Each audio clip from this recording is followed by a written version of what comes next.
서울에 거주 중인 30대 중반의 여자입니다. 얼굴도 모르는 다른 사람들에게 제 이야기를 한다는 게 이렇게나 긴장되는 일이 될 거라고는 상상도 못했네요. 친구 따라서 몇 번 듣게 된 사연 채널이 저의 대나무 숲이 되어주리라 저는 믿습니다. 그럼 대나무 숲에 제가 상처로 꼭 안고 있던 이야기를 해볼게요. 몇 년 전에 저는 이혼을 했습니다. 5년 연애하고 연애 기간보다 짧은 결혼 생활의 종지부를 찍고 말았어요. 이혼 사연은 남편의 외도 때문이었습니다. 상간녀가 참으로 뻔뻔하게 제게 이혼을 요구했어요. 아주 가관이었습니다. 이 정도만 들었는데도 벌써 우라가 치밀어 오르시죠? 저는 저 당시에 우라가 치밀다 못해 온몸이 꼬여버릴 지경에 이르렀었어요. 그럼 더 길게 이야기 끌 것 없이 지금 바로 제 이야기를 시작하겠습니다. 잘 들어주세요. 와, 니네 둘은 진짜 징글징글하다. 징글징글해. 기어코 결혼하는구나? 야, 나는 얘네들 결혼할 줄 알았어. 얘네들 중학교 때도 사귀었던 거 알지? 그때 희수 얘가 철민이랑 헤어졌다고 얼마나 울고불고 했었는데. 나 얘가 수학여행 가서 펑펑 울던 거 아직도 생각난다니까? 고작 중학생들이 뭐 그렇게 사랑을 안다고 참나. 니네들은 축하하러 온 거냐 놀리러 온 거냐? 부부 인연은 따로 있다고. 결국에는 나랑 철민이 결혼하잖아. 그거면 된 거지. 저와 남편의 인연은 참 깊었다고 생각을 해요. 한 동네에서 자라 남편과 초등학교, 중학교를 쭉 같이 나왔어요.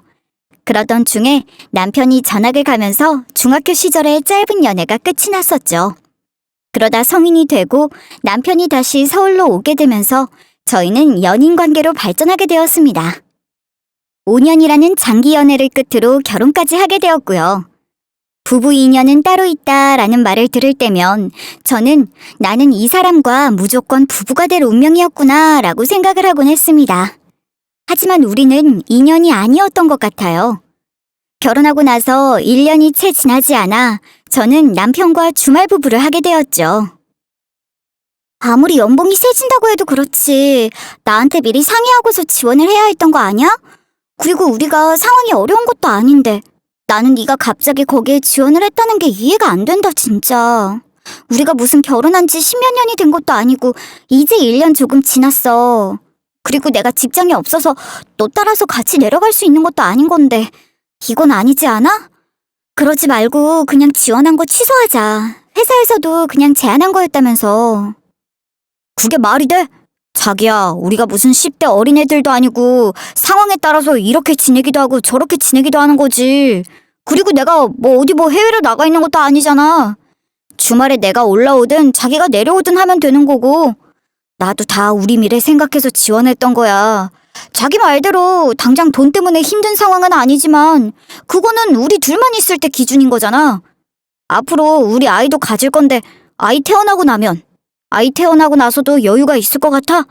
아이 낳고 나면 자기든 나든 육아휴직은 무조건 써야 하는 건데 나는 그때 가서 우리가 돈 쪼들려서 애들한테 해주고 싶은 거 못 해주고 그러는 거 싫어. 우리 다 계획하고 있는 거였잖아. 애처럼 왜 그래? 이게 내가 지금 애처럼 구는 거야? 애초에 말 한마디 없이 일 저질러버린 거 너잖아. 너야말로 네 멋대로 네가 다 정해놓고서 나한테 통보한 마당에 지금 누구한테 잘못을 떠넘기는 거야? 내 말이 틀려? 그러니까 내가 지금까지 쭉 얘기했잖아. 내가 나 혼자만 생각해서 한 게 아니라 너랑 나 그리고 나중에 아이 태어났을 때까지 생각해서 지원한 거라고. 결혼했다고 하나부터 열까지 다 서로 공유해야 돼? 그러다 내가 기회 놓치면 안 그래도 그 공고 떴을 때 지원하겠다고 덤벼든 사람 많았어. 그나마 내가 판단 빠르게 해서 지원했으니 이렇게 된 거지. 너한테 그 사이사이에 일일이 다 전화해서 물어보고 했으면 당장 순위 안에도 못 들어갔을 거야. 알아? 서운한 건 알겠는데 이성적으로 판단을 좀 하자. 남편은 저한테 말 한마디 없이 지방으로 내려가는 업무에 자원했습니다. 연봉이 더 높았다면서 말이에요. 아마 저 때가 결혼하고 나서 가장 크게 싸웠던 시기였던 것 같습니다. 됐다. 우리 지금 계속 서로 다른 말하고 있는 거 알지? 차라리 그냥 벽 보고 얘기하는 게 속이 더 시원하겠어. 아니야? 맞잖아. 당신은 계속 뭐 다 나랑 당신이랑 태어나지도 않은 아이를 위해서 하는 행동이라고 하면서 나만 그냥 정신머리 없는 칭얼거리는 여자 만들고 있잖아. 내가 이런 말 하면 당신도 그럴 거잖아. 애처럼 굴지 말라고. 이게 애처럼 구는 거니? 미안한데 나는 이게 애처럼 구는 거라는 생각 전혀 안 들어. 그냥 당신이 당신 욕심 하나 때문에 멋대로 결정해놓고서는 뒤늦게 온갖 이유 다 끼워 넣으면서 자기 합리화시키는 거로밖에 안 보여. 내가 뭘 끼워 넣었는데? 나도 됐다. 당장 내일이면 지방으로 내려가는데 꼭 이렇게까지 싸워야겠어? 내가 이래서 너한테 애처럼 굴지 말라고 얘기하는 거야, 알아? 남편이 저 당시에 제게 가장 자주 했던 말은 애처럼 굴지 말아라 였어요. 그래서 저는 지금도 저런 비슷한 말이라도 들려올 때면 가슴이 덜컥 내려앉고는 합니다. 남편과 주말 부부가 되면서 모든 일이 벌어졌으니 말이에요. 아마 이런 결과가 생겨날 줄 알았더라면 어떻게든 남편을 서울에 붙잡아뒀을 겁니다. 저와 이혼 후 남편의 인생은 아주 엉망진창이 되었으니까요. 그렇게 남편이 지방으로 내려가기 바로 직전 날까지 저희는 한 달여를 내내 싸우고 말았습니다. 얼마나 마음이 불편해요. 결국에는 남편이 내려가던 그날 눈물, 콧물 다 쏟아내면서 배웅을 했습니다. 당시만 해도 역시 부부싸움은 칼로 물베기구나 라고 착각을 했네요. 저건 부부싸움도 아니었고 그냥 남편이라는 인간이 저를 가스라이팅한 것인데 말입니다. 남편이 나를 위해 지방까지 내려간 것이다. 남편은 가장으로서 미래에 태어날 아기까지 생각해서 계획을 실행하고 있는 것이다. 라고 생각을 했어요. 사람이 생각에 잠식된다는 건 참 무서운 일인 것 같습니다. 어찌되었든 내려가기 전까지는 그렇게 서로 죽일 듯이 싸웠지만 막상 떨어져 지내고 나니 그렇게 애틋해질 수가 없었어요. 희한하죠? 떨어져 지내면 그렇게 남편이 안쓰러워 보일 수가 없었습니다. 이거 철민이 좋아하는 반찬거리 한 거니까는 네가 잘 챙겨서 가져다 줘. 가서 투덜거리고 싸우지 말고. 젊었을 때 고생해두면 나중 가서 너희가 편한 거니까는. 너야 서울에 엄마 아빠도 가까이 있고 친구들도 있지만은 철민이는 타지에 혼자 뚝 떨어져 있는 거잖아. 알겠지? 알겠어. 나도 그렇게 생각하고 있어. 그나저나 혼자서 이렇게 많이 하지 말라니까는. 손목도 안 좋으면서 뭘 이렇게 많이 했어 또. 내가 진짜 못 살아. 너도 바쁘고 너희 시아버지가 무슨 음식을 하시겠냐. 네 시어머니가 살아계신 것도 아닌데. 철민이 걔가 너한테 티는 못 내도 엄마 빈자리 많이 느낄 거야. 나이만 먹었지. 너희 아직 애들이야. 다 늙은 나나 너희 아빠도 돌아가신 부모님 생각하면은 울컥울컥한데 철민이는 안 그러겠어? 그러니까 잘 좀 해줘. 남편을 안쓰럽게 보는 건 저희 친정엄마도 마찬가지셨어요. 시어머님은 남편과 제가 결혼하고 나서 얼마 안 있다 돌아가셨습니다. 평소에 지병이 있으셨던 것도 아니었어요. 정말 갑작스레 세상을 떠나셨죠. 시아버님과 남편 사이가 살갑던 사이도 아니어서 시어머님이 돌아가시고 난 뒤로 시댁의 분위기는 절간이나 다름없었습니다. 그래서 저희 친정엄마가 시아버지 드실 반찬도 가끔 챙겨드렸어요. 지방에 있는 남편에게도 반찬을 챙겨주셨죠. 저는 그걸 받아들고서 시댁에 들리고 남편이 서울에 올라오지 못할 때면은 반찬을 챙겨 남편이 있는 지방으로 제가 가고는 했습니다. 남편 역시 정말 좋아했고요. 우와, 진짜 너무 맛있다.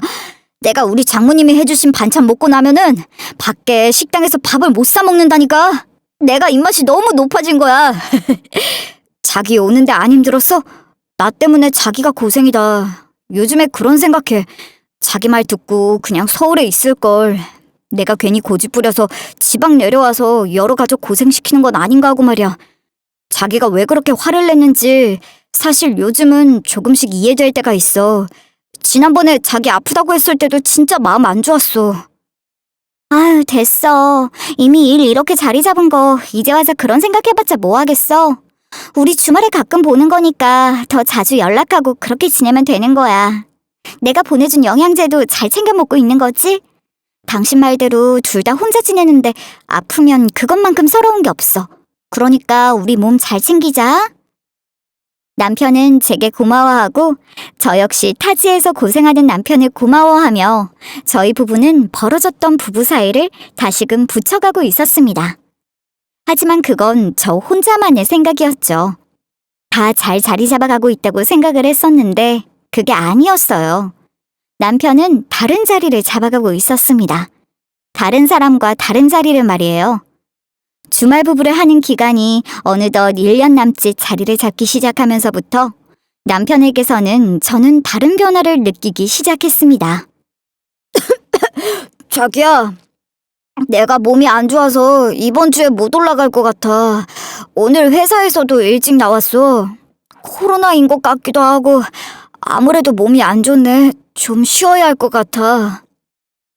코로나에 또 걸린 것 같아? 당신 몸이 많이 약해졌나 봐. 보통은 다들 한 번 걸리고 나면 잘 안 걸리던데. 자기 몸 걱정이다. 아니면 내가 내려갈까? 자기 집에서 안 있어도 근처에 내가 숙소 잡아두고 당신 좀 챙겨주는 게 나을 것 같은데. 아프면 서럽잖아. 당신 동창회 다녀오고 나서 계속 몸이 안 좋은 것 같아. 그러게 말이야. 동창회 이후로 애들 종종 만나는데 거기서 자꾸 코로나 없는 건가 싶기도 하네. 당신 말대로 사람들 만나는 거 좀 줄여야겠어. 그리고 굳이 올 필요 없어. 상황도 이런데 자기도 코로나 걸리고 하면 위험하잖아. 어차피 근처에 회사 동료들 많이 살고 있으니까 걱정하지 마. 전화하면 약 가져다 줄 친구들은 있어. 자기 남편이 사회생활은 잘하는 편이잖아. 그러니까 걱정하지 말고 자기도 좀 쉬어. 당시에 코로나로 온 세계가 정신이 없었죠. 그래서 이전보다는 자주 못 보기는 했었습니다. 그러면서 영상통화를 한다던가 전화로만 서로의 안부를 확인하는 일이 수개월은 되었었어요. 이따금 시간이 맞아서 볼 수 있는 시기면 남편은 코로나에 걸려서 격리해야 한다. 아니면 밀접 접촉자로 분리되었다는 이야기를 하면서 만남을 미루곤 했었죠. 상황이 상황인지라 저는 별다른 의심을 하지 않았었습니다. 하지만 이상하다고 느끼기 시작했던 건 코로나로 인한 거리두기를 하던 시기였어요. 인원 제한까지 해가면서 식사를 해야만 했던 시기에 남편은 굳이 동창회를 다녀왔습니다. 그리고 그 뒤로 더 자주 아팠어요. 정확히 말하자면 아프다고 이야기를 했었죠. 그런데 한 번은 제가 이상한 연락을 받게 되었습니다. 남편과 저를 둘 다 아는 제 친구한테서 말이에요. 야, 그래도 너희가 아직은 깨가 쏟아지나 보다. 코로나 위험한데도 남편 보겠다고 거기까지 내려간 거야? 그나저나 철민이 선글라스 그거 어디 제품이야? 나 정보 좀 알려줘. 우리 신랑도 사주게. 그게 무슨 소리야. 코로나 때문에 강제로 지금 견우직녀 신세야. 어떻게 된 게 남편 얼굴 보는 것보다 대통령 얼굴 보는 게 더 쉬울 것 같다. 아, 그런 거야? 니들 예전에 찍은 거 그러면 철민이가 올렸나 보다. 아니 나는 철민이 사진 올린 거에 선글라스에 너 같이 비춰서 찍혀있길래 나는 네가 찍어준 건 줄 알았지. 하기야 요새 코로나 그 때문에 사람 만나러 가기도 무섭기는 하지. 친구는 SNS를 통해 제 남편이 올린 사진을 보았다고 했습니다. 그 말을 듣고서 남편 SNS를 들여다봤는데 친구가 말한 사진을 저는 볼 수가 없었어요. 그래서 친구한테 사진을 좀 캡처해서 보내줄 수 있겠냐 물었죠. 친구가 보내온 사진을 보고 저는 그때부터 기분이 이상해지기 시작했습니다. 남편은 저도 모르는 SNS 아이디를 만든 것이었어요. 그리고 거기에는 저도 모르는 사진이 있었죠. 유일한 한 장의 사진이었습니다. 제가 성격상 문제가 있으면 그 자리에서 바로바로 파악을 해야 해요. 그래서 그 사진을 남편한테 그대로 보냈고 이게 무슨 일인 것인지 설명을 해보라고 했죠. 당신을 찍어준 선글라스 속 여자가 누구냐고 말입니다. 친구가 말한 SNS 사진 속에서 선글라스를 낀 채 활짝 웃고 있는 남편에게서 다른 여자의 모습을 볼 수가 있었거든요. 렌즈에 비친 여자는 남편을 찍어주고 있었죠. 환하게 웃으면서 말입니다. 그런데 남편은 제 걱정과 다르게 태연한 말투로 제게 설명을 해주었어요. 아, 어쩐지. 그거 내가 업무용으로 만든 아이디야. 그때그때 현장 사진 올리고 공유하려고 하나 만든 거거든. 그거 지난번에 동창회 때 애들 만나서 서영이가 나 찍어준 거야. 당신도 알지, 서영이? 우리 결혼식 때 와서 자기 결혼한다고 청첩장 주고 간 애 있잖아. 걔도 동창회에 나왔었거든. 걔가 찍어준 거야. 아이고, 그나저나 당신이 오해할 만하다. 나였어도 이상하게 생각했을 것 같은데? 미안해, 괜히 걱정하게 해서. 서영이가 찍어준 사진이고 저거 순전히 업무용 아이디야. 자기야, 우리 지금 매일매일 얼굴 보는 것도 아니고 요즘엔 상황도 이래서 한 달에 한두 번 보는 것도 힘든 사이야. 그런데 자기가 이런 일로 나 신경 쓰이게 하면 나 좀 힘들어. 그러지 말자. 그럼 당연하지. 내가 정말로 미안하게 생각해. 진짜 미안해.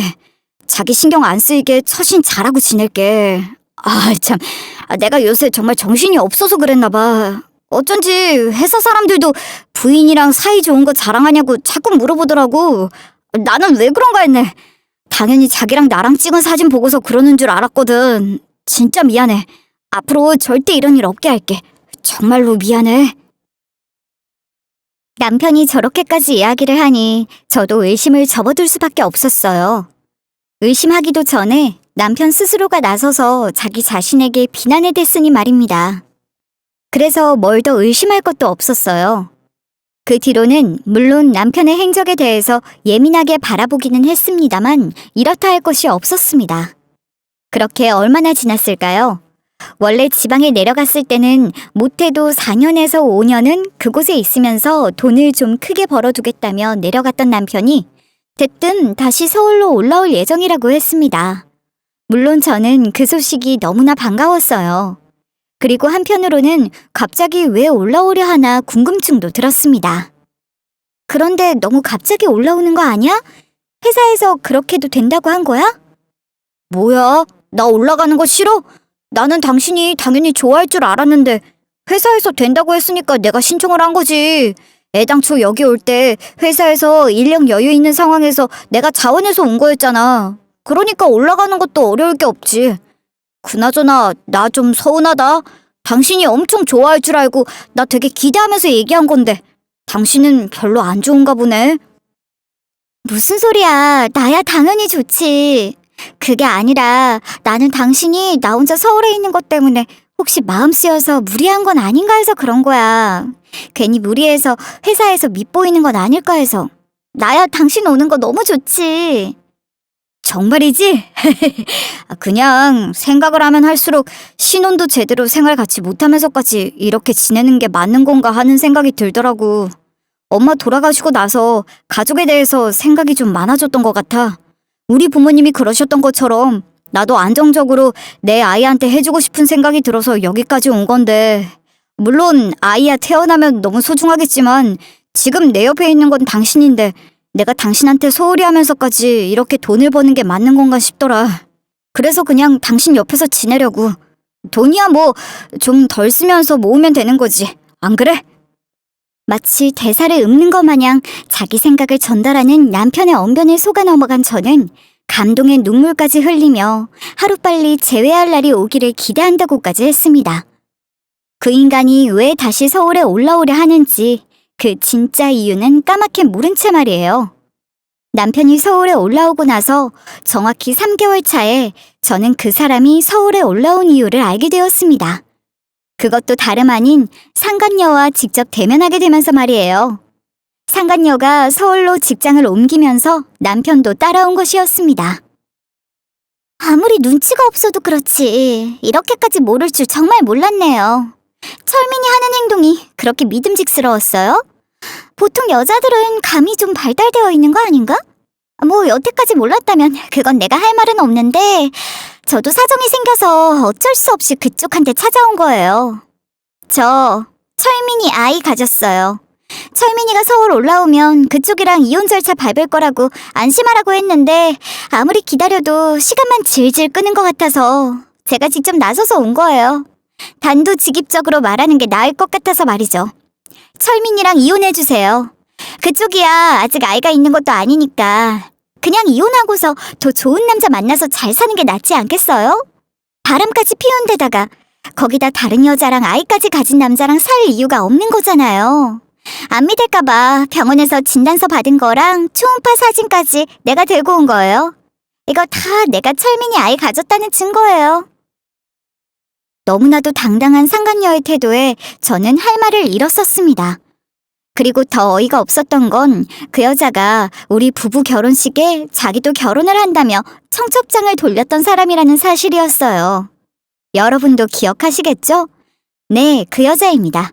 남편의 SNS 속에 등장했던 그 여자 말이에요. 남편이 업무용 아이디를 만들어둔 거라고 했던 그 SNS에 올려졌던 여자 말입니다. 알고 보니 그 여자는 남편의 고등학교 동창이었어요. 그때가 되니 머릿속에서 퍼즐이 탁탁 맞춰지더군요. 남편이 왜 동창회 이후로 그렇게 자주 아프다고 하며 저를 못 오게 한 것이었는지, 그리고 왜 그렇게 동창들과 만남이 잦아졌었는지 말입니다. 동창들과 만난 게 아니라 순전히 그 여자와 만난 것이었어요. 그리고 동창들도 한패거리였죠. 우리 동창들이 의리가 좀 좋아요. 정확히 얘기하자면 남자들 의리가 좀 유별나잖아요. 내가 철민이랑 만나보겠다고 결혼까지 파토 내고서 철민이 만나는 거라고 하니까 다른 동창 남자애들이 도와주더라고요. 동창 애들 가게 가서 철민이랑 데이트도 하고, 그쪽이 철민이한테 영상통화 걸면 동창 애들이 중간중간에 얼굴 비춰주고 한 거예요. 걔네들이야 어차피 자기네 가게니까 계속 거기에 상주해 있잖아요. 남자들 정말 믿을 거 하나 못 돼요. 그래도 철민이가 저한테는 솔직하게 굴길래 괜찮은 사람 같아서 만나기 시작했어요. 너무 그렇게 보지 말아요. 나도 결혼하려던 남자랑 헤어지면서까지 철민이 만나는 거예요. 나도 어느 정도 희생을 한 거라고요. 그래서 지금 그걸 자랑이라고 나한테 와서 얘기를 하는 거니?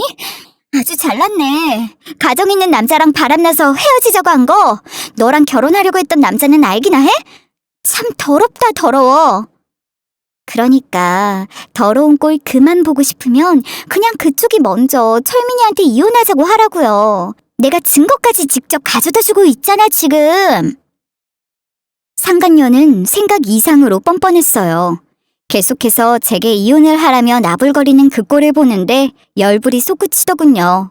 그래서 그 자리에서 제 앞에 놓여있던 물잔을 집어들고 그 여자 얼굴에 끼얹어 버렸습니다. 손이 부들부들 떨리고 얼굴에 열이 올라 미쳐버릴 지경이었지만 이를 악물고 그 여자에게 물을 끼얹어 버렸어요. 그리고 제 앞에서 악을 쓰는 그 여자를 바라보며 남편에게 전화를 걸었죠. 당장 이 자리로 달려오라고 말입니다.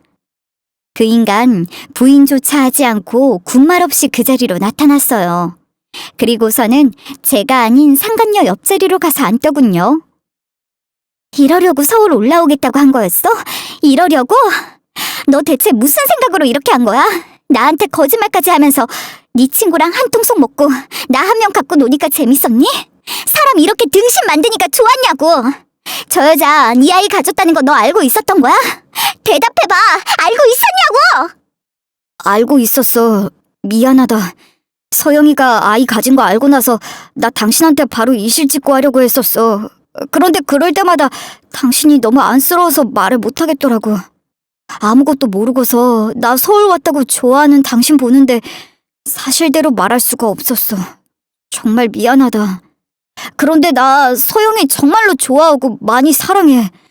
당신이 나한테 무슨 욕을 하고 무슨 짓을 한다고 해도 나 할 말 없어. 그런데 나 서영이 얘 정말 사랑해. 당신한테 정말 미안한데 내 마음이 마음대로 안 되는 거라 나도 정말 어쩔 수가 없어. 나랑 이혼하자. 나랑 이혼해주라.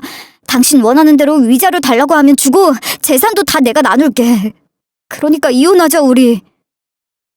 남편은 마치 기다렸다는 것처럼 제게 이혼을 하자고 했습니다. 모든 상황을 다 인정한다. 내가 너한테 정말 미안하다는 그 말을 하는 남편을 보는데 누가 제 머리를 세게 망치로 후려갈기는 것만 같았어요. 그리고 그 말을 상간녀인 그 여자 앞에서 들었다는 사실만으로도 너무나 수치스러웠죠. 그런 상황에서 제가 결혼 생활을 유지한다는 건 바보 같은 짓이라는 걸 너무나도 잘 알고 있었습니다. 물론 마음 한쪽에서는 저것들이 절대 평탄하게 살지 못하게 이혼을 해주지 말자라는 마음도 생겨났으나 결국에는 그것도 저를 갉아먹는 시간이 될 걸 알고 있었어요. 그래서 이혼을 하기로 했죠. 남편은 당장 이혼이 필요했던 사람이었기에 모든 조건을 제게 맞춰주겠다고 했습니다. 고마워, 정말 고마워. 이렇게 상황 만든 주제에 내가 할 소리는 아닌 거 알지만 나 당신이 정말 잘 살았으면 좋겠어. 이렇게 당신한테 상처 줘서 미안해. 개소리하지 말고 네 갈 길이나 가. 애초에 네가 나한테 미안한 마음이 있었으면 이딴 짓을 안 저질렀겠지. 나한테 준 거 번복할 생각하지 마. 두 번 다시 보지 말자. 그리고 시댁이 여유가 있어요. 남편도 직업이 좋았죠. 저도 마찬가지였고요. 남편은 제가 요구하는 위자료와 재산 분할까지 다 해주었습니다. 아무런 조건 없이 말이에요. 그나마 마지막 양심은 있었나 봅니다. 그 와중에 상간녀는 자기 안위를 생각해서 위자료와 재산을 가져가는 대신에 절대 자기네들이 불륜 저지른 사실을 발설하지 않겠다는 각서를 써달라고 했습니다. 저는 쌍욕을 내뱉으면서 당장 머리털을 다 뽑히기 싫으면 입 닥치고 꺼지라고 했어요. 애 아빠 없이 미혼모로 애 키우기 싫으면 이혼해주는 걸 감사하게 생각하라고 말입니다. 당연히 상간녀는 제가 하는 말에 부들부들 떨었죠. 꼴에 이혼당하는 주제에 자존심은 지키고 싶었나 보네? 하기야, 남편이 다른 여자랑 바람나서 차이인 결혼이라고 어떻게 본인 입으로 말을 하고 다니겠어? 여자로서 쪽팔리게. 상황 파악이 안 되나 본데 쪽팔린 건 내가 아니라 너희 둘이야. 알아? 너는 네가 결혼하려고 했던 남자 내팽개치면서 굳이 가정 있는 남자 꼬드겨서 애 가진 가정 파탄범이고, 저 자식도 똑같이 결혼하려는 여자 꼬드겨서 애 가지고 자기 본처랑 이혼한 놈이야. 남들이 너희 얘기 들으면 끼리끼리 바퀴벌레들끼리 잘 만났다고 손뼉칠 거다. 내가 너희 얘기를 왜 더럽게 내 입에 올리니? 너야말로 쪽팔린 거 알면 입 다물고 조용히 찌그러져 살아. 네 자식한테 개망신 당하기 싫으면. 저는 제가 저렇게 말을 잘하는 사람인 줄 저런 일을 겪으며 처음 알았습니다. 참 더럽고 지저분한 일을 겪으며 이혼을 했네요. 이혼하면서 성격차로 이혼한다는 사람들이 부러울 지경이었으니 말입니다. 이혼을 할 때도 그나마 나은 조건 이혼이 있는 것 같아요. 사람은 최악의 상황에서도 어떻게든 더 나은 상황을 원하니 말입니다. 그렇게 저는 남편과 이혼을 했습니다. 이혼만 하면 그 인간들이랑 얽힌 모든 것들이 끝이 나는 것이라고 생각을 했는데 끝이라는 건 없더군요. 남편과 이혼을 하고 난 뒤 작년 이맘때쯤이었죠. 이혼을 하고 나서 상간녀와 새 가정을 꾸린 거로 알고 있던 남편이 제게 연락을 해왔습니다. 잘 지내지? 다른 게 아니라 혹시 시간 괜찮으면 나 좀 만나줄 수 있을까 해서 길게 시간 안 잡아먹을게. 그러니까 시간 좀 내주라. 정말 당신한테 꼭 할 말이 있어서 그래. 전 남편의 제안에 저는 한참을 고민하다 그 자리에 나가기로 했습니다. 이혼하고 지냈지만 그 사람을 알아온 시간이 있기에 그 사람에게 좋지 않은 일이 생겼다는 걸 알 수 있었거든요. 어릴 적부터 무슨 일이 있다 하면 특유의 기운 빠진 목소리를 내보내고는 했었는데 그때 그 사람이 그랬습니다. 그래서 나가지 않을 수가 없었어요. 자리에 나가니 웬 다 죽어가는 사람이 저를 보며 아는 체하고 있었습니다. 전 남편이었어요. 오랜만에 보는 얼굴인데 그런 몰골을 하고 있었으니 저는 뭐 그 사람이 죽을 병이라도 걸린 줄 알았습니다. 꼴은 또 왜 이래? 뭐 죽을 병이라도 걸려서 나 보자고 한 거야? 죽기 전에 네가 지은 죄 다 털고 가려고? 그러게, 내가 너한테 죄 지은 게 많아서 이런 일이 생겼나 봐. 차라리 죽을 병에 걸렸으면 그냥 죽어버리고 싶다. 나 이혼당했어. 그 여자가 나랑 이혼하자고 하더라. 애도 나보고 키우라고 하더니 휙 사라져버렸어. 내가 너한테 지은 죄값을 이렇게 받나 봐. 그냥 너무 숨이 막히는데 생각나는 게 당신밖에 없어서 연락했어. 나와줘서 고마워. 나 너랑 그렇게 이혼하고 나서 그 여자랑 애 낳고 살았어. 마음 한쪽에 너한테 지은 죄가 있어서 그런가 늘 마음이 무거웠거든. 죄값 받는 거면 다행이다. 아직 세상 살만하네. 죄값도 치르게 해주고. 그래서 뭐 어떡하라고 나한테 보자고 한 거야? 네가 그 여자랑 이혼하든 말든 그게 나랑 무슨 상관이라고. 나한테 네 하소연하려고 온 거니? 그런 거면 다른 여자 붙잡고 해. 다른 여자 만나서 또 살림을 차리던가. 너 그런 거 잘하잖아. 아니면 너랑 그 여자 놀아날 때 도와준 네 동창한테 연락해서 다른 여자 좀 소개해달라고 해봐. 그럼 또 소개해주겠지. 내가 정말 미안하다. 내가 정말 미안해. 나 300만 원만 좀 빌려주라. 나 아버지한테 또 쫓겨나다시피 하고서 살고 있었어. 우리 아버지, 내가 바람나서 너랑 이혼했다는 거 알고 나 인간 취급도 안 해. 너도 우리 아버지 성격 알잖아, 칼 같은 거. 내가 주식을 하다가 돈을 날렸어. 대출까지 받아서 들어간 자리였는데 그 자리가 나라까지 갈 줄 내가 몰랐어. 나 당장에 애도 혼자 키워야 하는데 당장 내가 잃은 돈 복구하려면 나 진짜 잠도 안 자고 일해야 해. 나야 뭐 그렇게 살아도 된다고 쳐도 애는 무슨 잘못이 있겠어. 안 그래? 내가 어떻게든 갚을게. 그러니까 나 돈 좀 빌려주라. 나 염치 없는 놈인 거 아는데 내가 부탁할 곳이라고는 너밖에 없어서 그래. 아주 가지가지하면서 살아왔더라고요. 저와 이혼하고 난 뒤에 주식까지 손을 댔는데 그걸로 돈을 홀랑 까먹었답니다. 그러면서 생활이 기우니까 상간녀가 애 두고서 이혼하자고 밀어붙인 뒤에 도장 찍고 나가버렸다는데요. 돈을 빌려달라고 찾아온 전 남편을 보는 그 기분은 정말이지 경험한 사람이지 않고서야 아무도 모를 것입니다. 한편으로는 불쌍하다는 마음이 들었지만 화가 나는 마음이 더 컸어요. 그래서 그 자식을 바라보며 헛웃음을 쳐댔습니다. 너는 진짜 나를 어디까지 호구로 보길래 이러는 거야? 돈 빌릴 데가 없어? 말은 바로 해. 돈 빌릴 곳이 없는 게 아니라 네가 안전하게 돈 빌릴 곳을 찾는 거겠지. 네가 정말로 돈 빌릴 데가 없어서 네 새끼한테 밥 한 끼 못 먹을 지경이었으면 네가 가진 차를 팔던 사채를 끌어다 쓸던 네 아버지한테 두들겨 맞는 한이 있더라도 가서 돈을 빌렸겠지. 너 참 사람이 너무한다. 나한테 그런 짓까지 해놓고서는 또 이런 짓을 하고 싶니? 돈이 필요하면 네가 알아서 구해. 네가 바람나서 이혼해놓고 네가 주식에 투자해서 돈 날려놓고 왜 그거를 나한테 찾아와서 도와달래? 됐으니까 나한테 연락하지 말고 앞으로 이런 식으로 보자고 하지도 마.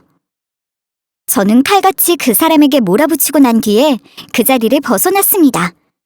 그리고는 길을 나서며 그 인간이 제게 걸어왔던 연락처를 차단 걸어뒀어요. 왜 꼭 안 좋은 일은 연달아 터지는 것인지, 전 남편을 만나고 나서 열불이 치솟은 지 얼마나 지났다고 올해 초에는 상간녀가 제게 연락을 해왔습니다. 지금 생각해보면 저는 상간녀와 전생에 엄청난 악연이지 않았을까 싶어요.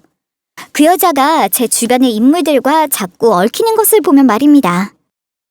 어쩜 자꾸 이런 식으로 얽히나 모르겠네. 나 기억하죠? 나도 이런 식으로 또 얼굴 보게 될 줄은 몰랐는데 사람 인연이라는 게 참 그래요. 다른 건 아니고 황정희 알죠? 정희 오빠랑 같은 회사라면서요. 나는 또 이렇게 얽힐 줄 몰랐다 정말. 오빠가 그쪽한테 청첩장 보낼 거라고 하더라고요. 분명히 뭐 청첩장 보면 내 얼굴 볼 테니까 그쪽이 알아챌 것 같기는 하지만서도 중요한 일은 직접 전하는 게 맞는 거니까 내가 연락했어요. 혹시나 내 결혼 망치려고 마음 먹고 오는 건 아닐까 해서. 질긴 악연은 끝날 기미가 보이지 않았죠. 상간녀는 제 전 남편과 이혼을 하고 난 뒤에 제 회사 상사와 결혼을 하게 된 것이었습니다. 저도 믿기지 않았어요. 대체가 어떻게 이런 일이 생길 수 있는 건가? 그게 너무 신기하고 어이가 없었습니다. 상간녀는 제게 전화해서 결혼식장에 오지 말라는 얘기를 하려 했던 것이었어요. 제가 자기 결혼식에 나타나서 깽판을 칠까 봐서 하고 말입니다. 도둑이 제발 저린 것이겠죠. 저는 그런 상간녀에게 보란듯이 이야기를 해주었어요. 남의 가정 파탄내놓고서 정작 네 인생 망가지는 건 무서운가 보네?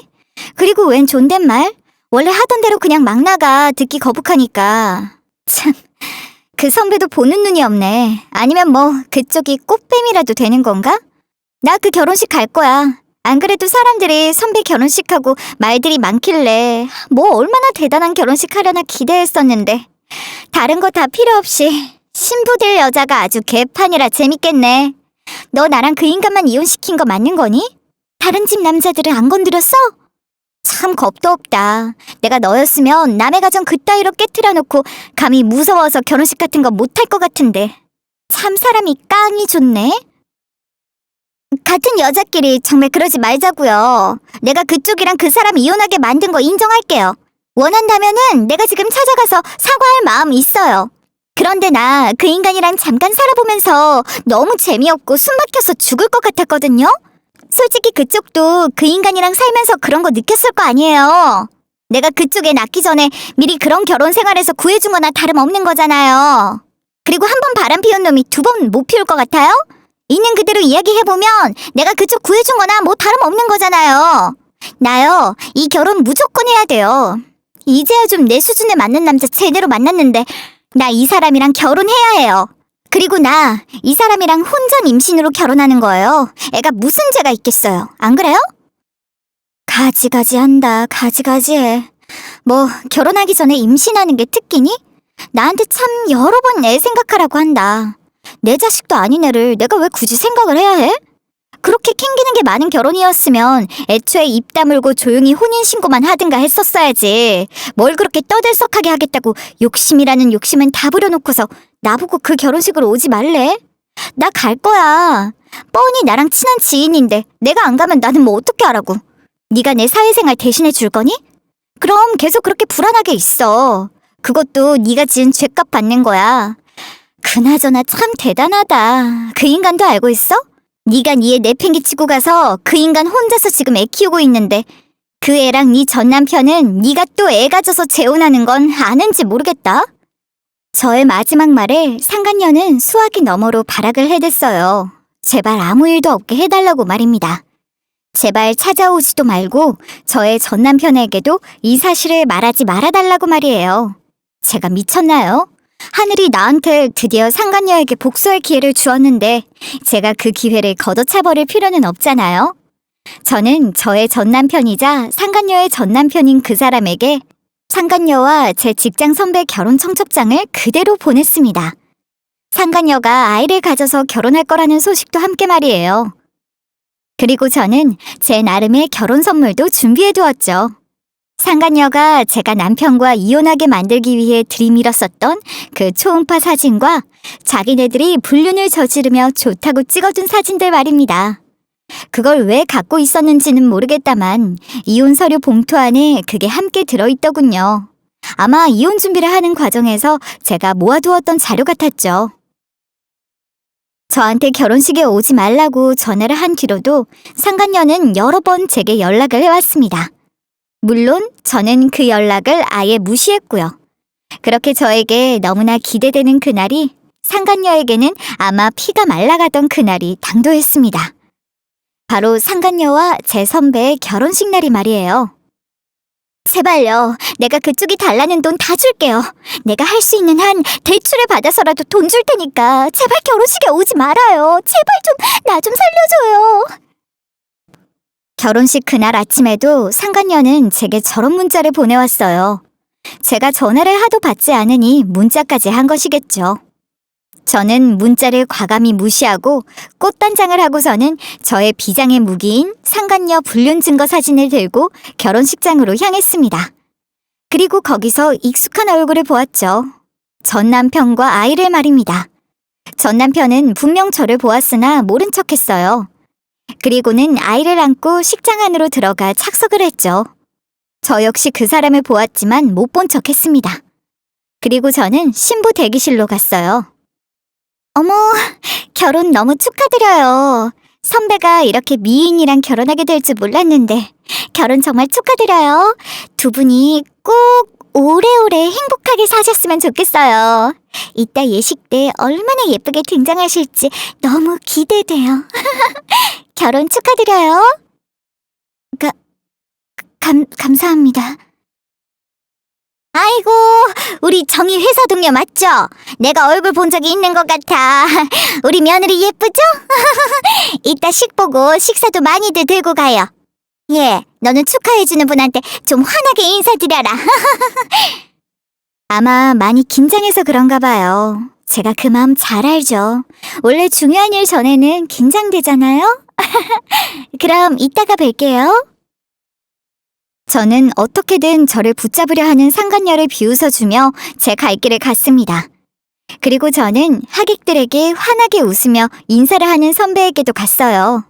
환하게 웃는 선배를 보면서 순간 주춤했으나 선배의 미래를 위해서 그리고 나의 복수를 위해서 숨길 수만은 없었습니다. 저는 조용히 선배에게 제가 가져온 사진을 보여주었어요.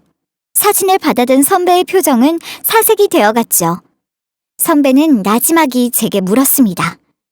이게 다 사실이냐고 말이에요. 저는 다 사실이다. 그리고 나의 전남편이자 선배가 결혼하게 될 여자의 전남편, 그리고 그 아이가 저 식장 안에 있다고 알려주었어요. 그리고 얼마 지나지 않아. 아니야, 오빠, 이거 다 뭐가 잘못된 거라니까? 아니라고, 오빠! 오빠, 이렇게 되면 나랑 우리 아이는 어떻게 하라고? 오빠, 이렇게 아이 버릴 거야? 오빠 자식 버릴 거냐고! 오빠! 결국 상간녀는 결혼식장에서 파혼을 당했습니다. 식을 올리기 전이었으니 파혼이 맞겠죠? 상간녀의 시어머니가 될 분이었던 그분은 기절해서 구급차가 오고 아주 난리가 났습니다. 결혼식 날 그 사달이 나고 선배는 며칠 쉬었어요. 그리고 복귀하기 전날 제게 고맙다며 마음 쓰지 말라는 연락을 해왔죠. 지금은 그 선배와 잘 지내고 있습니다. 선배는 좋은 분을 만나서 다시 교제하고 있고요. 상간녀며 전남편에 대한 소식은 모르겠네요. 아마 자기네들끼리 또 알아서 잘들 살아가고 있겠죠? 저의 이혼 이야기, 그리고 이혼의 복수는 이렇게 끝이 납니다. 처음 쓰는 글이라 많이 서툴렀을 텐데 이렇게 이야기를 들어주셔서 감사해요.